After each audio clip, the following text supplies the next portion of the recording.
High, কেমন আছেন আপনারা সবাই? আমি সুচিত্রা। আমার এই প্রথম ব্লগে আপনাদের সকলকে স্বাগত জানাই। এখন বাজে ওই সকাল 6টা, 6:30টার মতন। আমি উঠে পড়েছি সকালে। নীলাদ্রি যাবে অফিসে, তাই ওর টিফিনটা করতে হয় বলে আমি তাড়াতাড়ি উঠে পড়েছি। বাইরে দেখেছেন কি সুন্দর ঝমঝমিয়ে বৃষ্টি পড়ছে। আহা, মনটা যেন জুড়িয়ে গেল, সত্যি বলছি। আর আমার ছাদে আমি প্রথমে এই তুলসী গাছটা লাগিয়েছি, অনেক খুঁজে পেয়ে এই গাছটা পেয়েছি জানেন। আসলে গ্রামে হলেও মানে যদি বাড়ির ছাদে থাকি না, এত কষ্ট করে তুলসী গাছটা খুঁজতে হয়। মোট পেয়েছি, অনেক কষ্ট করে আমার খুঁজে পেয়েছি। আর এখানে আমি একটা আমার ছোট্ট একটা ভাঙা একটা কৌটার মতন ছিল, ওইটার ভিতরে মানি প্লান্ট দুটো লাগিয়েছি। দেখি কদিন এটা বাঁচে।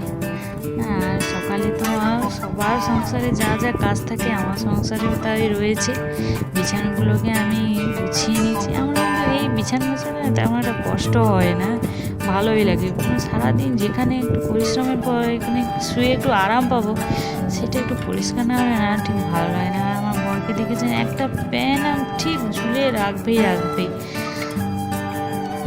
রাখবে, আর কোনো কিছু বললেও শুনে না। ওই প্যান্টটা মোট থাকবেই, যে কোনো প্যান্ট না হলে একটা হেডফোন থাকবেই।